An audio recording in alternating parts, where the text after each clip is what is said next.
8 of Esthajnalcsillag-Morningstar. As the snow began to fall, Morningstar felt the holiday season coming. A person could feel the excitement of Yuletide in the air. Before the Christmas holidays arrived, there was a celebration of St. Nicholas.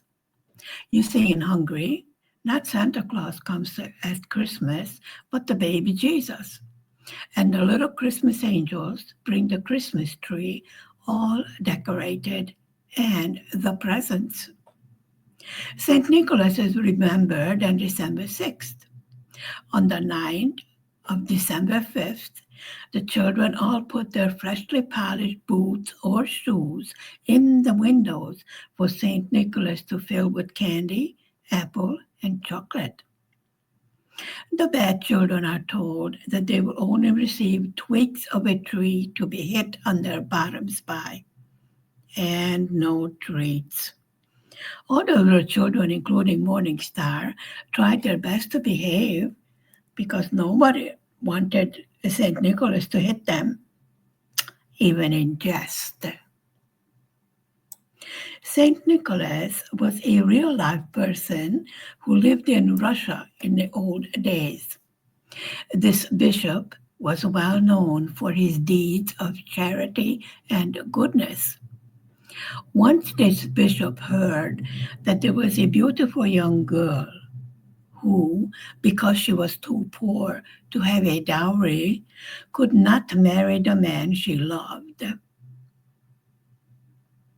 In those days, girls too poor to have a dowry went to a nunnery or to serve as maids in well-to-do family houses and never married. Some of these girls wound up on the street as beggars or as prostitutes. This bishop thought to himself that he should be of help and save this young, beautiful girl from a life of dire misery. At night, when everyone was asleep, he went to the girl's house, and without anyone knowing who was the mysterious nighttime visitor, he placed a small pouch filled with gold coins in front of the young girl's window. This was enough to pay for the girl's wedding and then have a little bit of gold left over to serve as a dowry for the young girl. Of course, the family of the maiden did not know where this gift came from, so they thanked God, for this was truly a miracle to save their daughter from a terrible life that poverty has decreed unto her. This is why the children's shoes are placed in the window on the night of December 5th, to remember this good bishop's deed and to celebrate the birthday of Saint Nicholas, the patron of the poor and lonely forgotten people. In those days, bishops wore a red cloak, as was customary for the times that Saint Nicholas lived in. Men of stature and age wore long beards, meaning their beards were not trimmed anymore, but that let to grow long. Since this bishop was getting on in years, his beard and his hair was white already. From this comes the traditional red outfit, white beard and hair of Saint Nicholas. Saint Nicholas also has helpers, not the green attired elves that we see in some countries, but mischievous little demons who make sure those little children that behave as bad as these little devils get their proper punishment.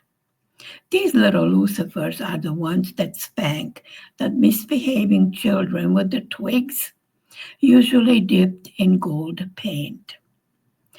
The little devils are dressed in black attire, with little horns attached to their foreheads.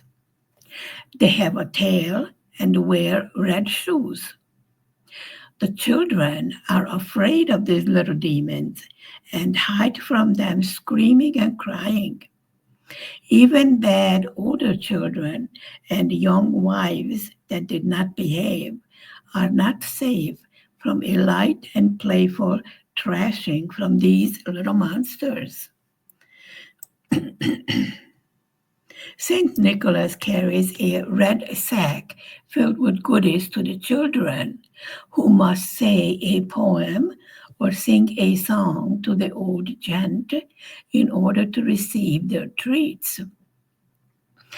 In this bag, there are usually apples, walnuts, homemade candy, and later on, as the situation lightened after World War II, a few pieces of chocolate.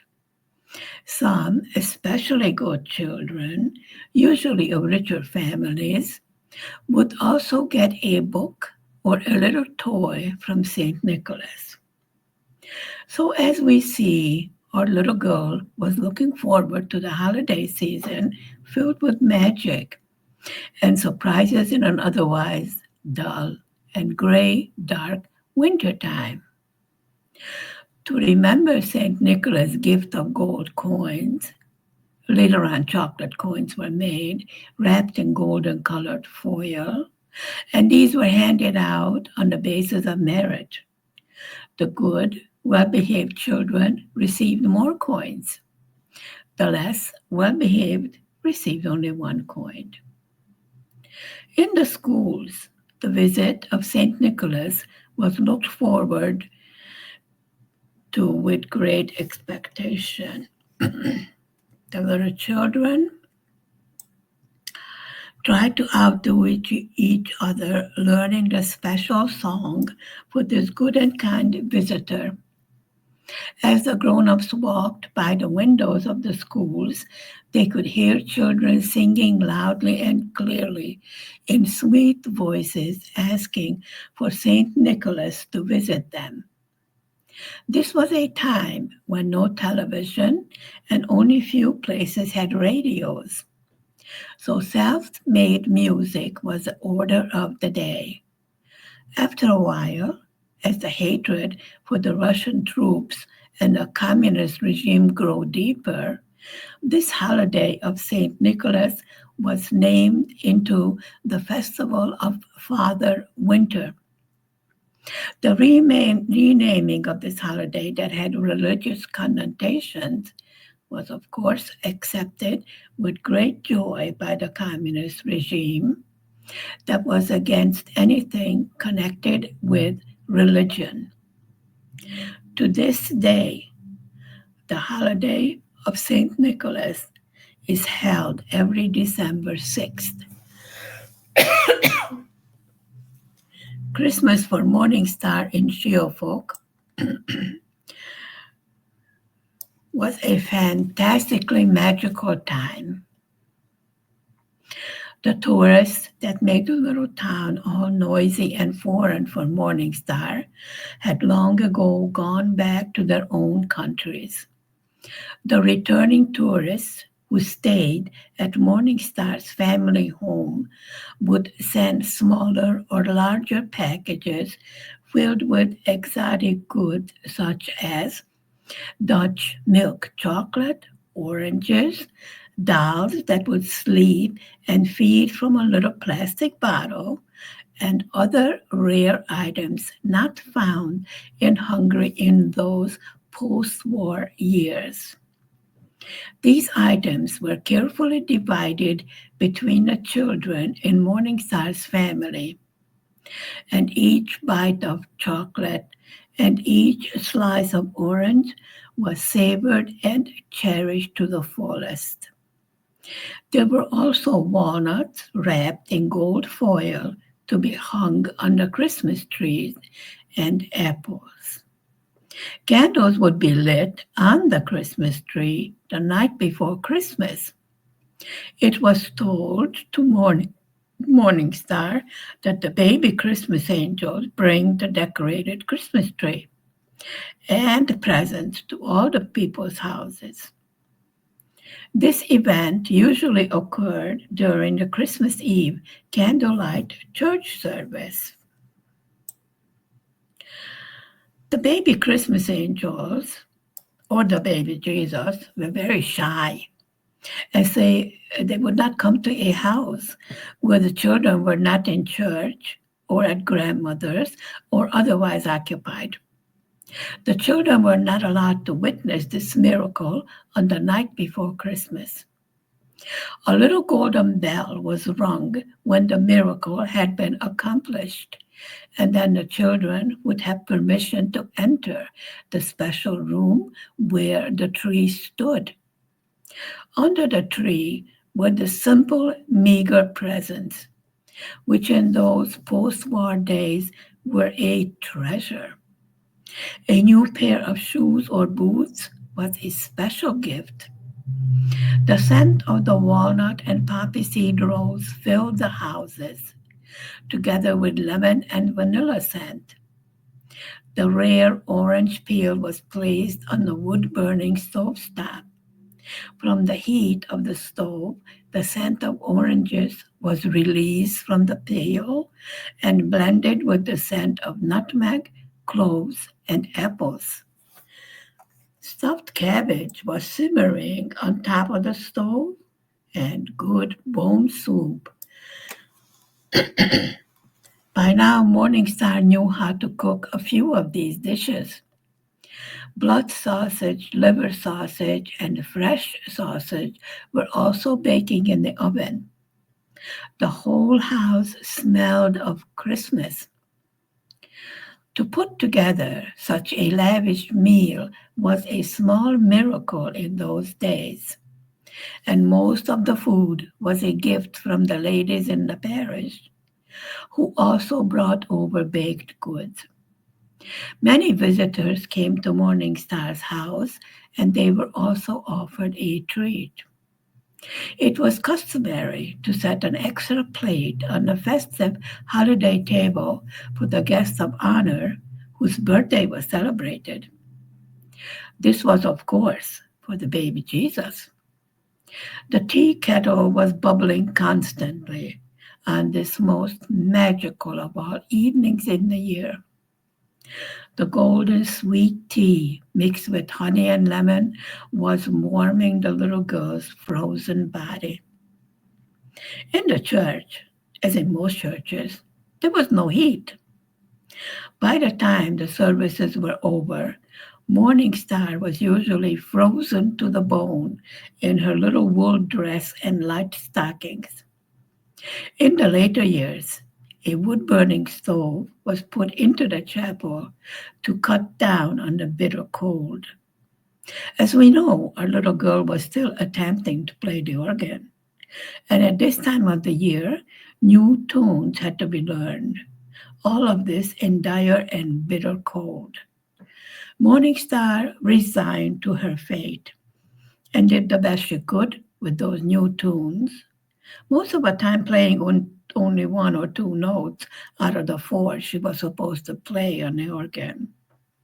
The parishioners did not seem to mind this. The little girl's sweet, clear voice and smiling, gentle face outdid the organ's miserable sounds. In those days, it was a custom for a manger to be brought around by little boys dressed in traditional shepherd's attire, accompanied by the three kings, and of course, a half-drunken head shepherd, who, by the way, was not of the most intellectual type. The older head shepherd, played usually by one or more of the little shepherd boy's grandfather, would knock on the door and announce that baby Jesus is looking for a place to sleep for the night. He then asked if the baby could come into the house and could get warmed up, for he is in danger of freezing to death. Morningstar thought to herself that she certainly knew what almost freezing to death is like. She looked questioningly to her father for permission for the entourage to come into the warm, cozy little house. The father nodded and gave permission for the doors to be opened for the Holy Child. The little shepherd boys carried a church made out of paper or wood. Inside of this was a manger with the figure of the baby Jesus. Most of the time, the little shepherd boys brought along a little girl dressed as the Virgin Mary and an older boy dressed as Joseph. The inside, the little wooden or paper church, was decorated with angels over the manger, and a candle burned to point the way in the dark for this company of Christmas visitors.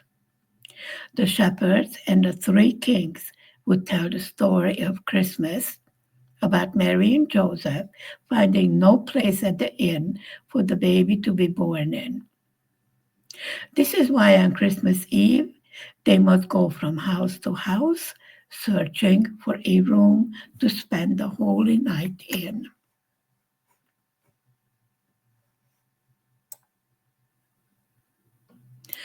This was all symbolic, of course. Then the three kings would tell their story of the bright, shining star that led them to the birthplace of this special baby. The whole visiting company would then sing the traditional Christmas carols, in Hungarian, of course. Then they would receive hot tea, pastries, and sausage. The grown up members of the troupe would get a drink of Hungarian palinka, rum, or boiled hot seasoned wine. As you all might imagine, after a few visits to a number of houses, the grown up members were slightly tipsy, to put it mildly. From this came the idea of an old shepherd who keeps on falling asleep and almost misses the miracle of the holy birth. This shepherd needed to be prouded with a shepherd's cane to stay awake. A little bit of comedy mixed in with the religious connotations of the evening. Morningstar always wanted to put the baby Jesus next to the fireplace, but her parents said that the visitors must go back out into the bitter cold to visit the rest of the houses where they knew they would be welcomed. Even in the strictest communist days, these practices were kept up by the town and village people. The sound of the little golden bell tinkling in the cold, dark night on Christmas Eve always reminded Morningstar of these special times. The longest and darkest night of the year was also the holiest and most special night of them all, a night filled with miracles where anything might happen. A baby who is the King of Kings is born in a lonely manger. A little girl that she played with yesterday in school was for one night the Holy Virgin Mary. And the awful bad boy who used to pull Morningstar's long, thick braided hair was Joseph, the doting and caring father of the baby and gentle and worried husband of Mary, the Holy Mother. All of these things Morningstar put away in her logical little mind to remember in her later years. The magical feeling of this night was not possible to reproduce for her own children. Something just was not the same, no matter how hard she tried. The simple joys of the holiday, the magical expectation filling night as the waiting for the birth of the holy baby came to a peak, and then the joy of receiving a gift that was not expected. Morningstar knew how little money her parents got along with, and she also knew not to expect anything. Therefore, when she did receive a present, it was a most wonderful surprise. If there was no present for her, Morningstar was not disappointed because she did not expect anything in the first place.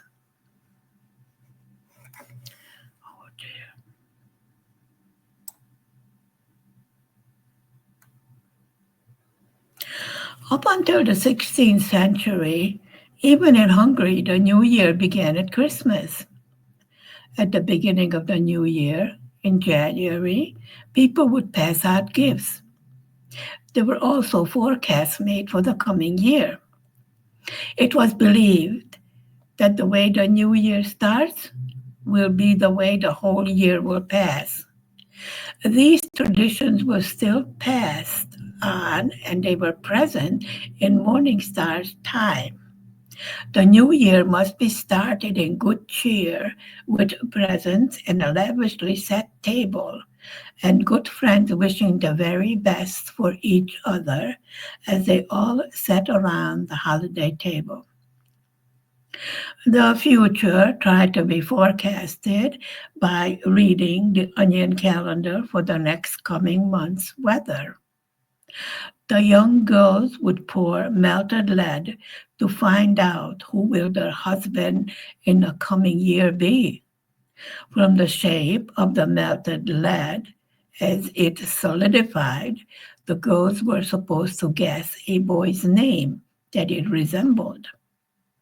The reason given for saying goodbye to the old year with a loud noise, fireworks, and such was to scare away the evil and the wicked and to make way for the innocent newborn year, often symbolized as a baby. The eating of pork was considered to bring good luck to the house. However, the eating of chicken on New Year's Day was forbidden. It was believed that the chicken will fly away with the good luck for the coming year.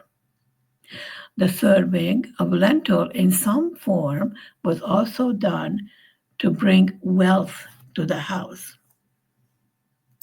Epiphany was observed with much more to do than it is nowadays. The visit of the three kings to the stable in Bethlehem was replayed by the three kings going from house to house.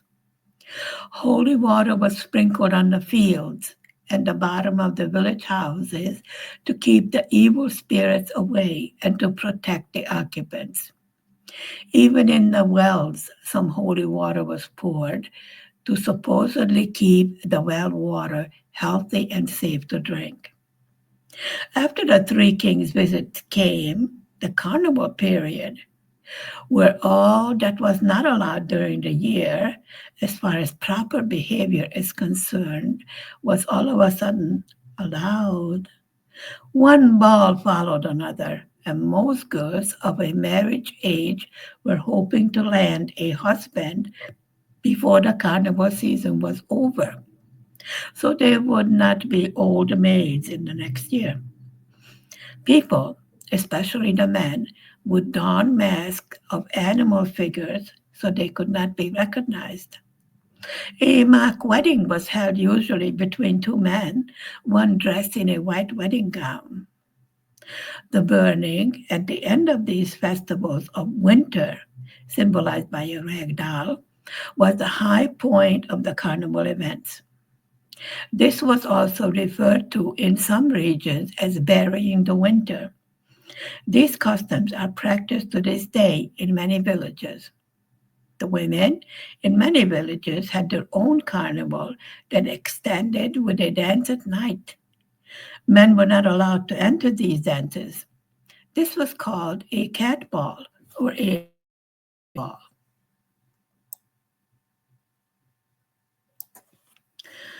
With the coming of Ash Wednesday, all of the festivities had to stop, and the beginning of Lent had begun.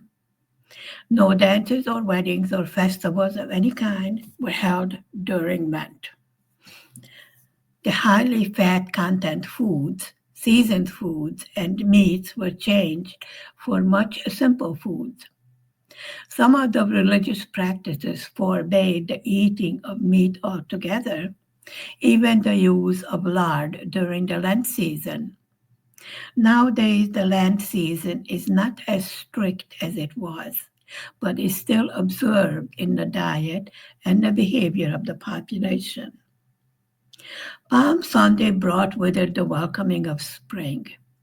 The preparations for the Easter rituals began in earnest.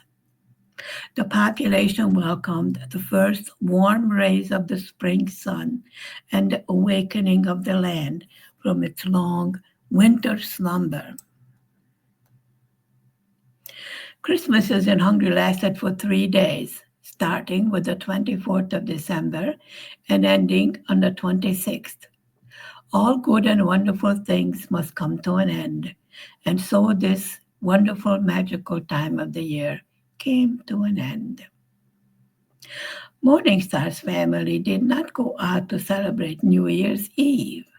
At least she could not remember a time that they went out, nor had friends come over for a party.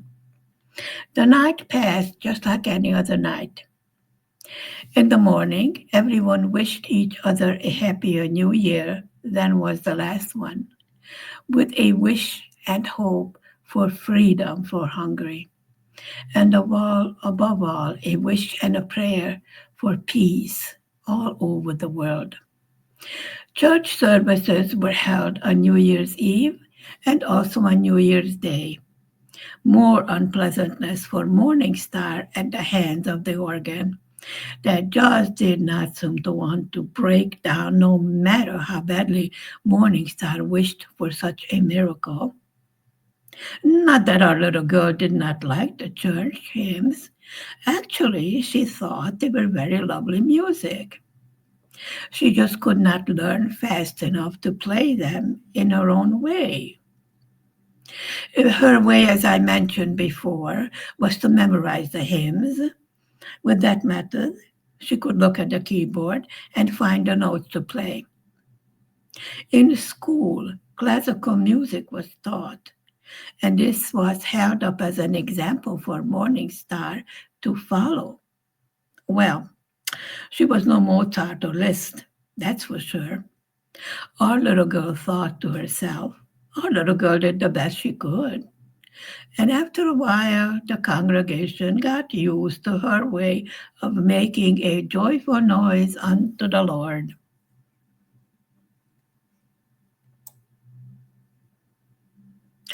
After the holidays, school began again.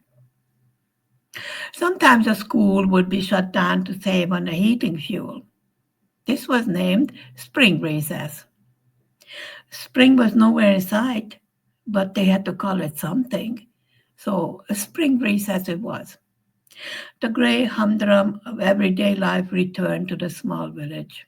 Everyone returned to their jobs and their daily fight for survival. Everyone was eagerly awaiting the first signs of spring. This usually came with the nearing of the Easter holidays.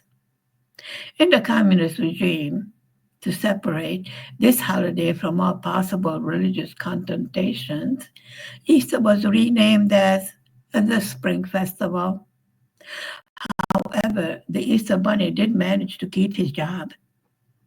Some things cannot be taken away from the children, even under communist orders. The contest as to who can make the most colorful and most decorative eggs began between the girls of the community. The prepared eggs was taught in school in art class. These were hand painted with the most intricate and delicate designs on them.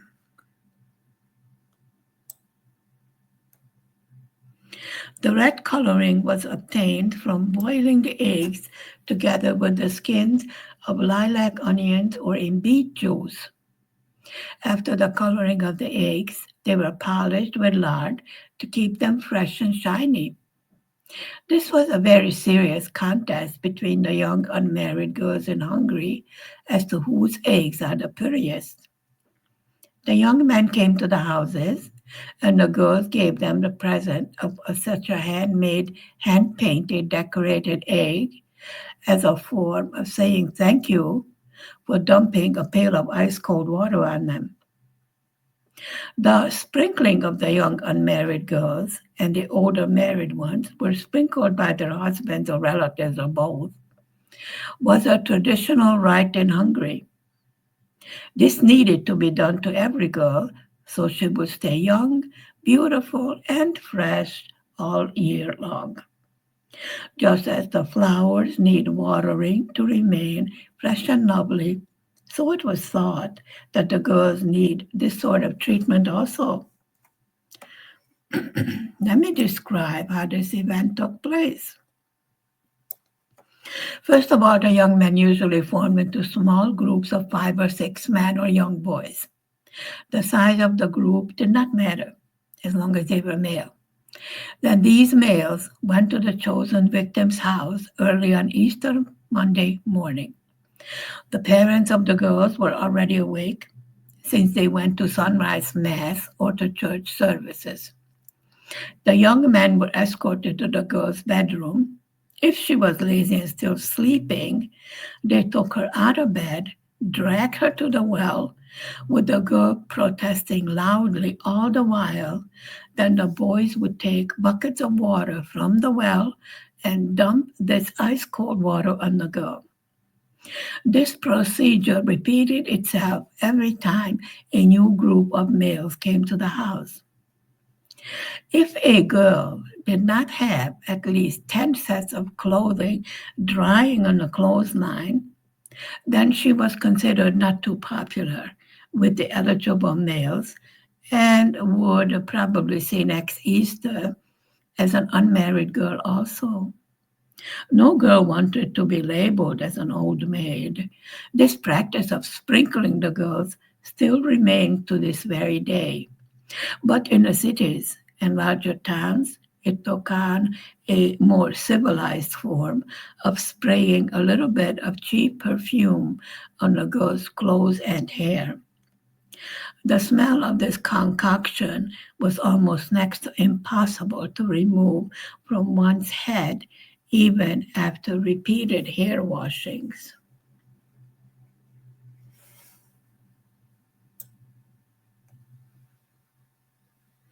After the girl was probably soaked and half frozen, she thanked the group by giving each one a beautifully hand-painted Easter egg. The parents of the girl gave the men homemade palinka and soft drink to the younger boys. By the end of the day, there were a group there were groups of rather well-spirited males and frozen girls. At night, all the villagers went to a dance held in one of the larger barns to celebrate the awakening of nature and the return of spring again. It was good, clean fun at its best, and all the preparations for this holiday was well worth the trouble. New spring clothes were given as presents to the children. Winter boots made way for new shoes to last through the next spring. This was also the time for Morningstar to finally escape from the itchy wool winter sailor's dress to a lighter, long sleeved version of the same outfit. During the 50s, finally, the girls were allowed to wear a form of sweatsuits that were all fuzzy and warm inside. So finally, Morningstar did not have to freeze away every morning in her short skirt and stockings. The problem was these sweatsuits was it seems that Morningstar was allergic to the dye in them. These sweatsuits came only in one color, and that was navy blue. At first, our little girl just started to itch when she wore these outfits. But after a while, red spots appeared on her thigh. The doctors were baffled at what they saw. and could not come up with any remedy for this situation. First baby powder was tried, but that did not work, only made the spots itch more. And then came a variety of foul-smelling ointments, also to no avail. Then came bath in some red-colored water that was supposed to kill all possible causes of infections. This method did not work either. After a while, Morningstar's upper thighs were covered with oozing sores that were also extremely painful. And a new pediatrician at the medical center suggested that Morningstar should be placed under the infrared lamp that was used for her frozen toes and fingers during the winter. This seemed to help matters a little bit, but as soon as the treatment stopped, the sores would return on Morningstar. The doctors decided that all of Morningstar's clothes and bedding that touched these sores must be burned, and Morningstar's legs should be wrapped in gauze. These dressings that were changed every day had to be burned also. The changing of the dressing was a very painful procedure. The gauze would stick into the oozing, painful sores, and when it was removed, the dressing would pull the top of the just forming scabs. Morningstar bit her lip and tried not to cry out in pain at these dressing changes. But sometimes the pain was so great that she would hide when it came time to go to the clinic. The doctor decided that the sores would not heal if they're opened every day. So she tried some new black tar smelling ointment. This was in order to make the changing the gauze more tolerable, and also was supposed to help heal the infection. Morningstar was not allowed to take part in gym classes and was put to sit at a separate desk in school.